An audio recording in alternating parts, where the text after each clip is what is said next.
Magandang umaga po sa inyo lahat. Kung isa-summarize yung ating mahabang pagbasa ngayon, ay palagay ko ang summary niya ay itong sinabi ni Jesus. Be merciful just as your Father is merciful. Maging mahabagin kayo gaya ng inyong Ama.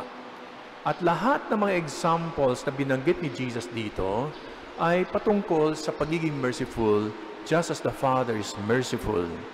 So, itong my examples ay mga loving actions na pagresponde doon sa mga taong gumagawa ng masama sa iyo. Do good to those who hate you. Ibigin niyo ang iyong mga kaaway. Gawan niyo ng mabuti ang mga taong napupuot sa inyo. Pagpalain niyo ang mga taong ikaw ay sinusumpa. Ipagdasal nyo ang mga taong umaapi sa inyo. Kapag sinampal ka sa isang pisngi, ibigay mo pa yung kabila. Kapag ka inagaw ang iyong balabal, ibigay mo rin pati ang iyong baro. No? Ito ay example, concrete examples ng being merciful just as the Father is merciful. At sa totoo lang, di ho ba mahirap gawin yan? Kaya nyo bang gawin yan na pag sinampal ka sa isang pisngi, ibibigay mo pa yung kabila? Kaya nyo bang gawin ay pagdasal ang mga taong umaaway sa iyo? Kaya nyo bang gawin na basbasan nyo ang mga taong napupuot sa inyo o sinusumpa ka? Di ba parang mas natural sa pagiging tao na pag sinumpa ka, sumpain mo rin siya. No? Kapag ka sinampal ka, sampalin mo rin siya.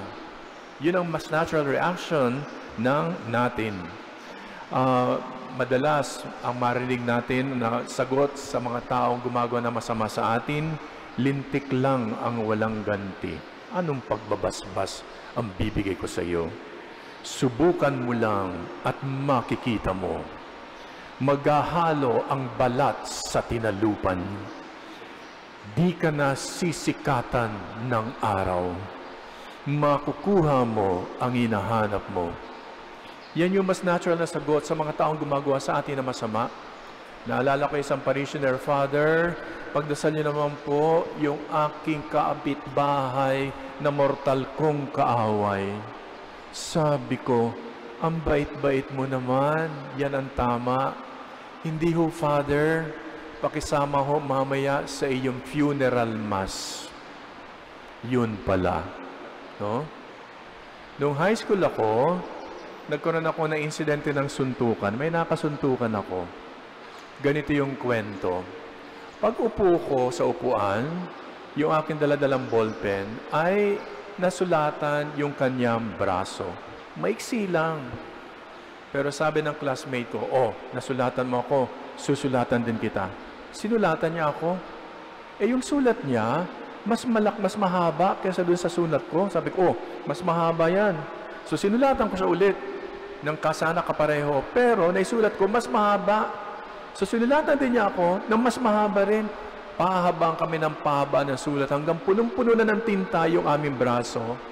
Hanggang sa huli, ang ginawa ko, hindi na tinta ang sinulat ko, kundi yung aking laway, ipinunas ko sa braso niya. Umalis na siya. Hinabol ko pa, sabi ko, gusto mo pa ng laway? At nung kinalabit ko sa kanyang balikat, tumalikod at sinuntok ako. Suntukan na kami. No? Suntukan na kami. As young boys, even as adults, our idea of fairness is retaliation, paghihiganti, an eye for an eye, a tooth for a tooth.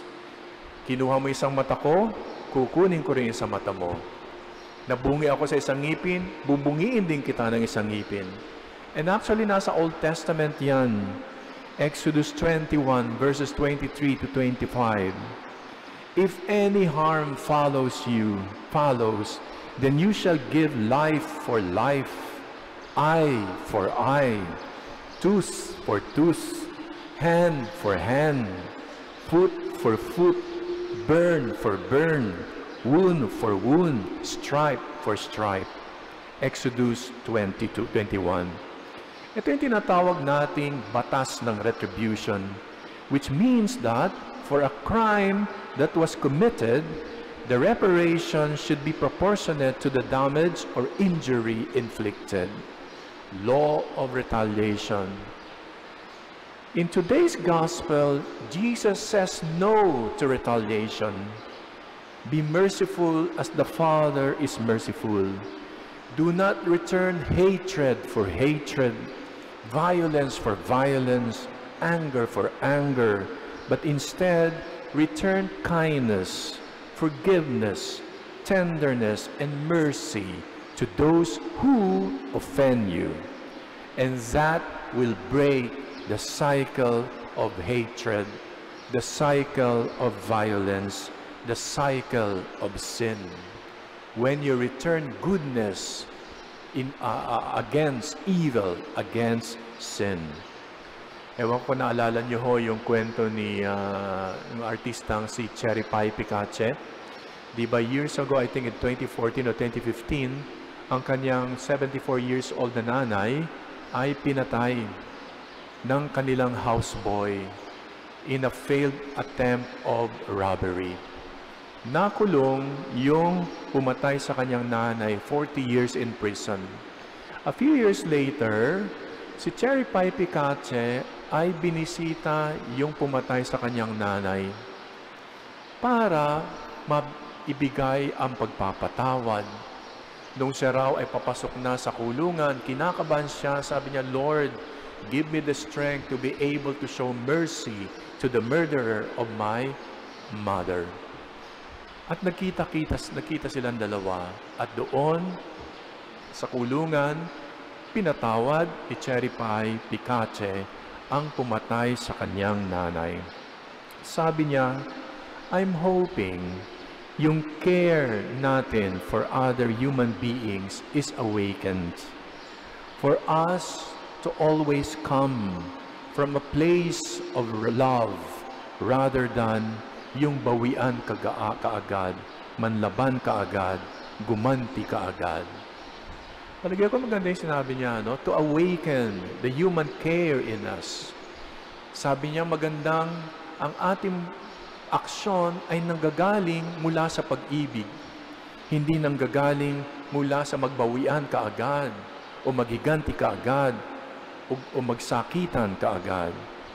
Jesus teaches us in this passage to avoid revenge, to avoid retaliation, but to show love and mercy instead. And He is our model here.